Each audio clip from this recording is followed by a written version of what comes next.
अस्सलाम वालेकुम रहमतुल्लाह। माय नेम इज़ मोहम्मद हारून। मेरे जैसे कि हमने स्टार्ट किया हुआ था फाइलम एकाइनोडर्मेटा और पिछले जो हमारे 2 लेक्चर हैं वो ऑलरेडी हो चुके हैं। उसमें हमने जनरल करैक्टरिस्टिक जो थी एकाइनोडर्म की उसको हमने काफ़ी अच्छे से डिटेल से डिस्कस किया था। तो आज के इस लेक्चर के अंदर बड़ा शॉर्ट सा लेक्चर है। हम फर्दर जो करैक्टरिस्टिक रह गई हैं उसको हम कंप्लीट करते हैं और इसी लेक्चर के साथ हमारा जो फाइलम एकाइनोडर्मेटा है ये कंप्लीट हो जाएगा। तो स्टार्ट करते हैं। नेक्स्ट प्रॉपर्टी है एकाइनोडर्म की रीजनरेशन। बेटे जैसे कि मैंने लास्ट लेक्चर के अंदर भी आपको समझाया था कि वाटर वेस्कुलर सिस्टम जो है वो एक आइडेंटिफिकेशन है एकाइनोडर्म्स की, ठीक है। तो ये जो प्रॉपर्टी है ना रीजनरेशन, ये भी एक आइडेंटिफिकेशन है एकाइनोडर्म की कि वो रीजनरेट भी कर सकते हैं। तो स्टार्ट करते हैं रीजनरेशन बेसिकली है क्या। तो सबसे पहले डेफिनेशन है बेटा हमारे पास the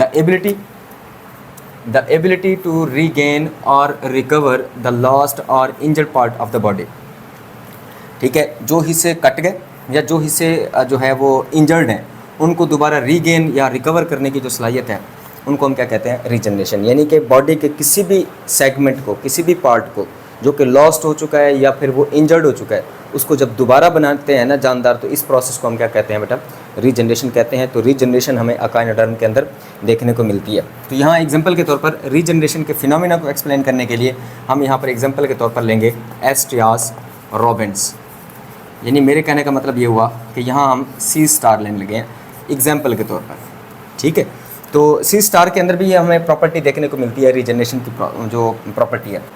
if the starfish break off its arm till its central disc it can regenerate its arm. कि अगर किसी भी स्टार फिश का कोई आर्म कट जाए तो वो उसको दोबारा क्या कर सकते हैं बेटा, रीजनरेट कर सकते हैं।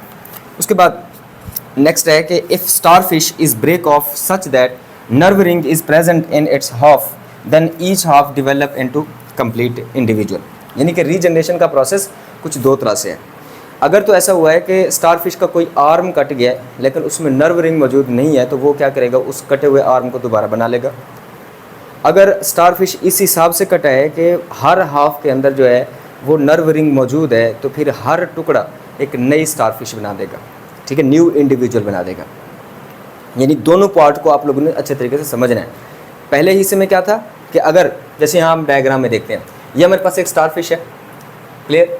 तो स्टार फिश का जो है ना हमने ये देखा है कि इसके ये यहाँ पर ये हिस्सा कट गया। अब इस हिस्से के कटने के बाद इसके ये 2 पार्ट्स बन गए, लेकिन इस हिस्से में यहाँ पर आपको पता है कि ये ऐसे सेंट्रल रिंग होती है जिसको हम क्या कहते हैं बेटा, नर्व रिंग कहते हैं। ये है हमारे पास नर्व रिंग।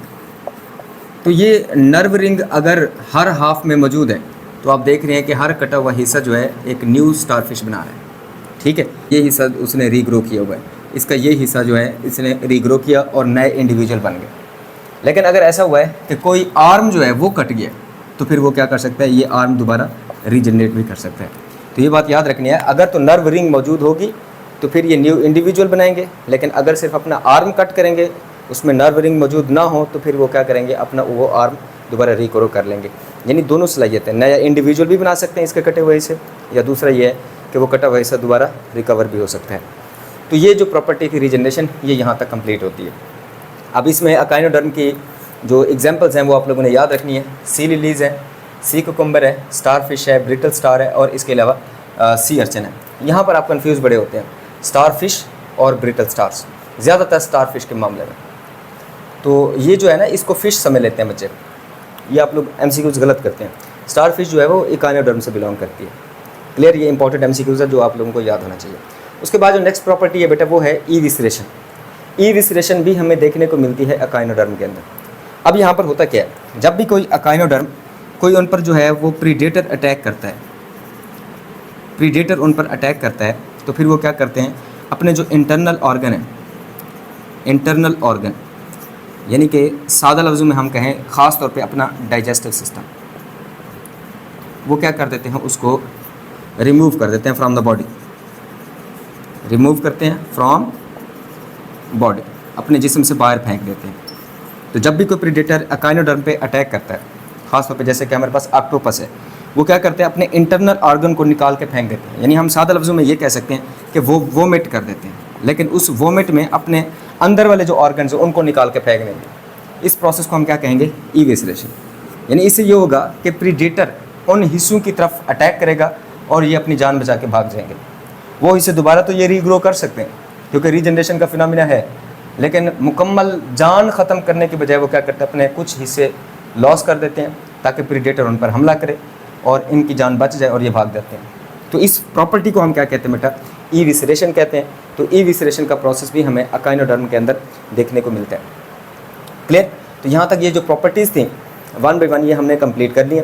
उसके बाद एक शॉर्ट क्वेश्चन पूछा जाता है, affinities with hemichordate and chordates. मैंने आपको लास्ट लेक्चर के अंदर एक थोड़ा सा हिंट दिया था।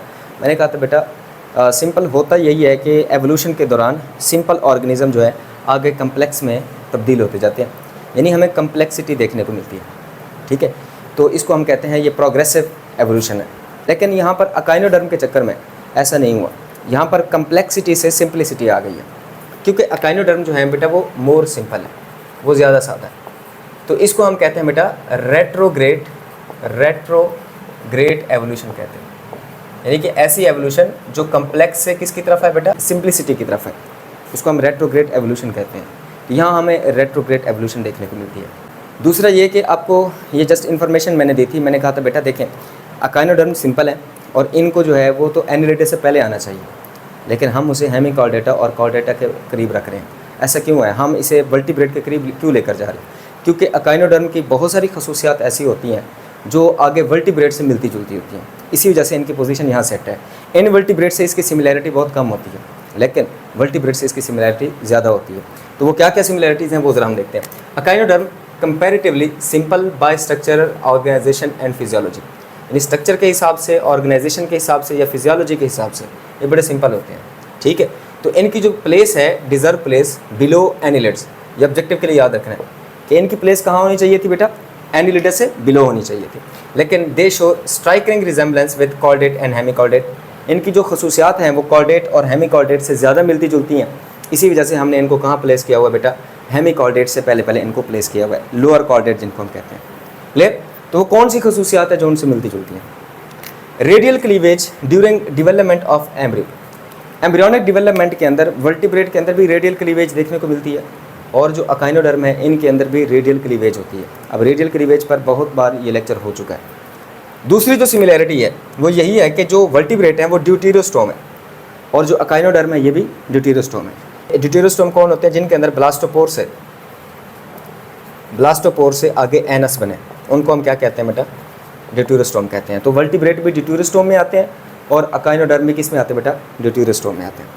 इसके अलावा है फास्फोक्रेटिन इज प्रेजेंट। फास्फोक्रेटिन क्या है? बेसिकली एटीपी को जब स्टोर किया जाता है ना हमारी बॉडी के अंदर, तो फास्फोक्रेटिन की शक्ल में स्टोर किया जाता है। तो एटीपी स्टोरेज का प्रोसेस जो है वर्टिब्रेट के अंदर वो भी बिल्कुल वैसे ही है जैसे कि हमारे पास अकाइनोडर्म में है।